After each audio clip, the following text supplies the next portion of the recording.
달콤한 말씀, 행복한 하루. 오늘 하나님의 말씀 함께 나누도록 하겠습니다. 오늘 우리에게 허락하신 하나님의 말씀은 고린도전서 15장 1절에서 11절까지의 말씀입니다.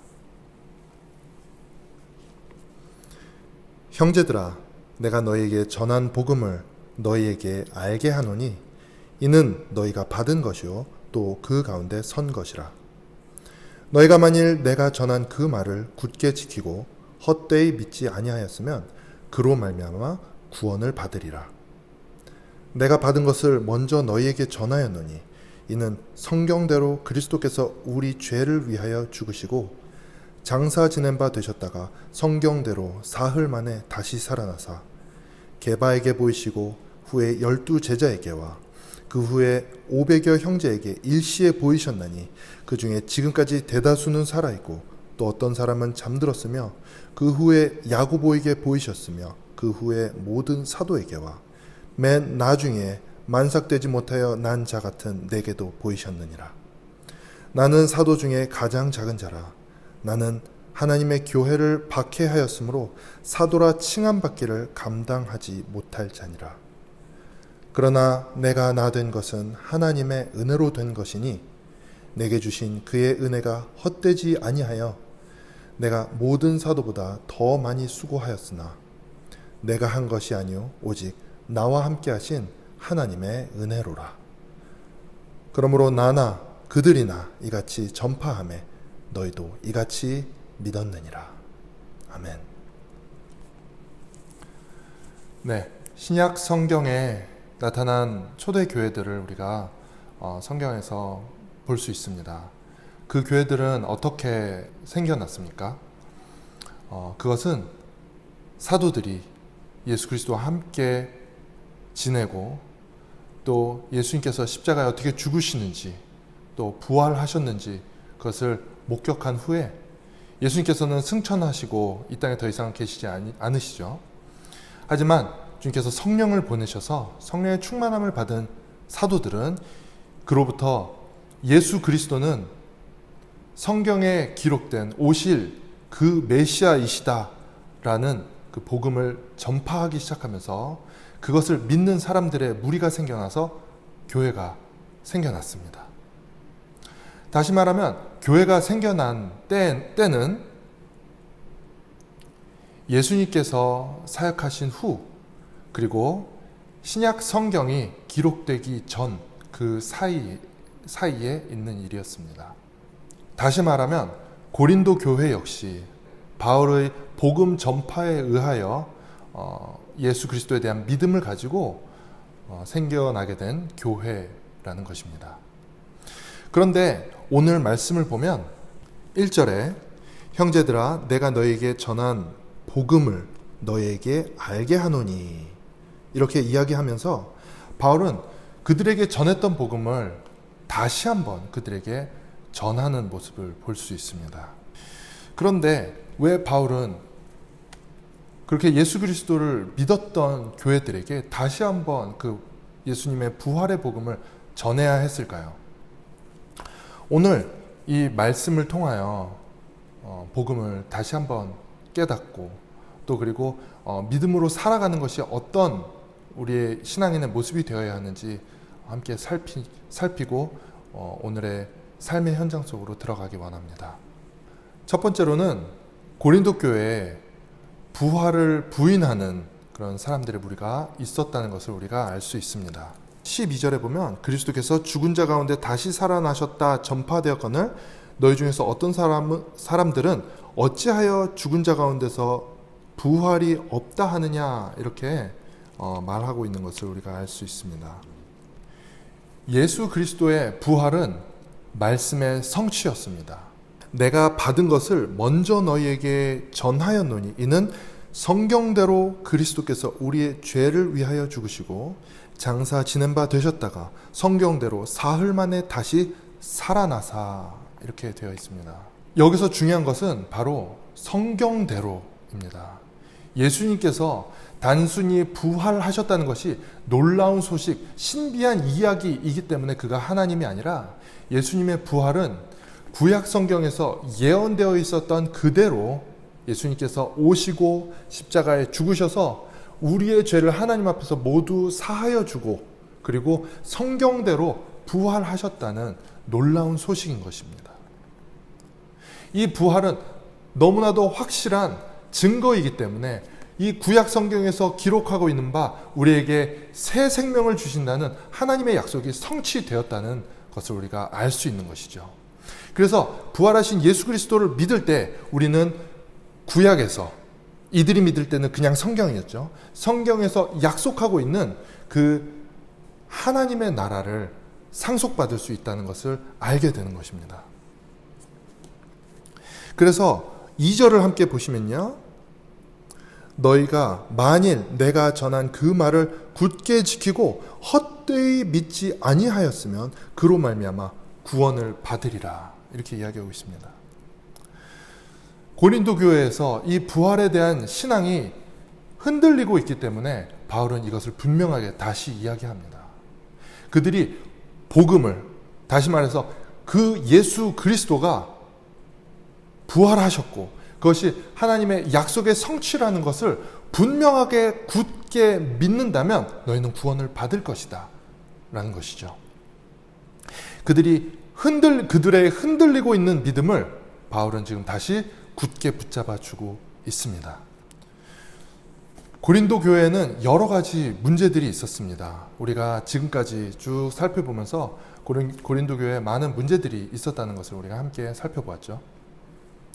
하지만 이토록 중요한 부활의 문제에 대해서 왜 바울은 고린도 전서의 가장 마지막에 이것을 다루고 있을까요? 여러 가지 문제에 대해서 바울은 모든 사안에 대하여 복음적인 해답을 내놓고 있습니다.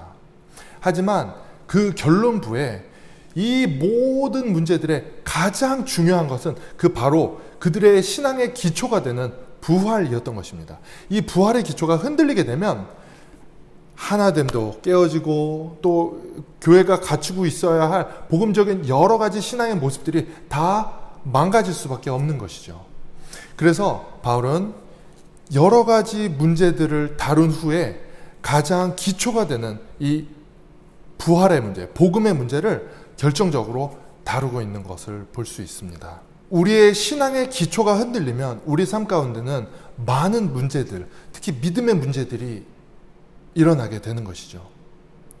여러분, 우리의 신앙은 지금 어떻습니까?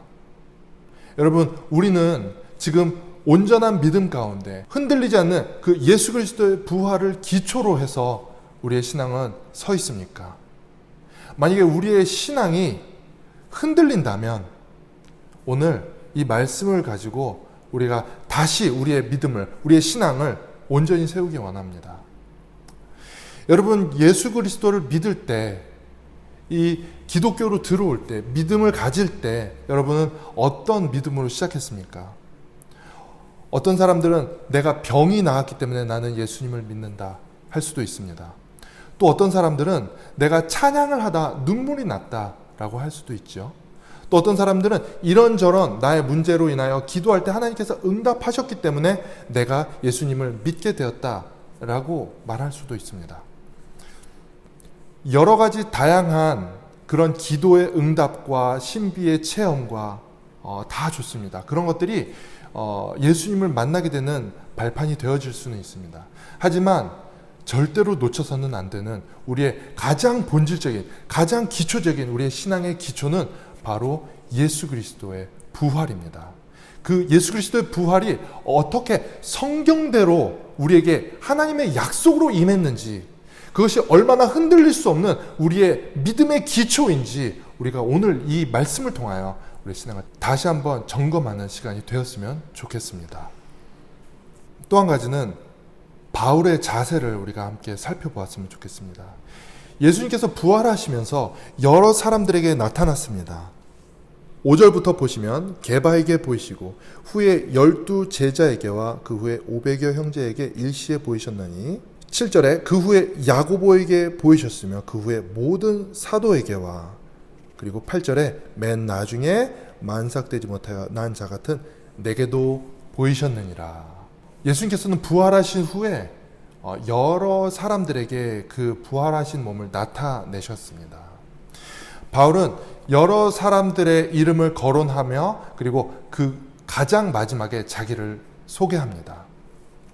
그런데 자기를 소개하는 데 있어서 맨 나중에 만삭되지 못하여 난 자 같은 내게도, 얼마나 자기 자신을 사도로 지칭을 하면서도 너무나도 부족한 모습임을 지금 나타내고 있는 그런 사도 바울의 말을 우리가 볼 수 있죠. 9절에 보시면 나는 사도 중에 가장 작은 자라. 왜 바울은 자기를 사도 중에 가장 작은 자라고 했을까요? 그것은 바로 사도 바울의 이력 때문이었습니다. 사도 바울은 교회를 박해했기 때문입니다. 사도 바울은 하나님의 교회를 박해하였으므로 사도라 칭함받기를 감당하지 못할지니라, 이렇게 이야기하고 있습니다. 하지만 분명한 것은 사도 바울이 다메섹으로 가는 길에 부활하신 예수 그리스도께서 그에게 나타나셨고 그는 놀라운 은혜로 그 예수님을 깨닫고 사도가 되었다는 것이죠. 이 모든 일에 있어서 바울은 그것을 하나님의 은혜라라고 고백하고 있습니다. 그 은혜가 얼마나 큰지 우리 10절에 보시면 내게 주신 그의 은혜가 헛되지 아니하여 내가 모든 사도보다 더 많이 수고하였으나 내가 한 것이 아니요 오직 나와 함께 하신 하나님의 은혜로라. 사도 바울은 그 하나님의 은혜가 너무너무 커서 이제부터 자기가 하는 모든 일은 정말 하나님을 위하여 자기의 모든 것을, 자기의 최선을 던지는 그런 사도가 되어서 담대하게 이야기할 수 있습니다. 내가 모든 사도보다 더 많이 수고하였다. 그래서 나는 멋있는 사도다 라고 얘기하지 않고 내가 한 것이 아니라 라고 얘기합니다. 내가 한 것이 아니라 하나님의 은혜다 라고 겸손하게 대답하고 있습니다. 그 모든 공을 자기에게 돌리지 않습니다. 그 모든 것은 하나님의 은혜 때문에 내가 하는 것이다 라고 아주 겸손한 자세로 이야기하고 있습니다.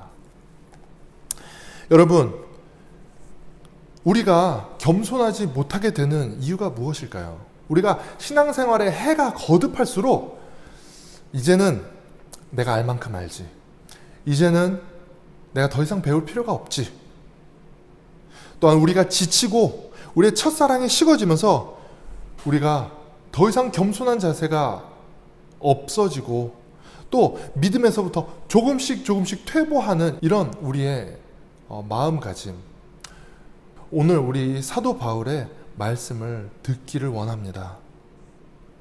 우리가 왜 예전처럼 신앙생활이 되지 않는지, 우리의 신앙생활은 무엇이 문제인지, 그것은 바로 우리가 은혜에서 멀어졌기 때문입니다. 하나님의 은혜는 영원합니다. 우리가 영원한 지옥불에 떨어져야 마땅한 자인데 하나님께서 우리를 영원한 하나님 나라로 옮겨주셨기 때문에 이 은혜는 영원한 것입니다. 왜 하지만 우리의 감정은 영원하지 않을까요? 왜 우리의 감정은 첫사랑이 식어지고 더 이상 그 은혜를 찾아볼 수 없게 되는 것일까요? 오늘 우리가 이 말씀을 함께 마음에 받을 때 복음으로 우리 삶에 있는 모든 문제들을 부활하신 예수 그리스도와 함께 승리하는 하루가 되었으면 좋겠습니다. 또한 우리 마음 가운데 은혜가 회복되어지고 겸손한 성품으로 하나님을 위하여 기쁨으로 순종하며 걸어갈 수 있는 우리들이 되었으면 좋겠습니다. 함께 기도하며 오늘 하루 승리한 하루 되시기를 바랍니다.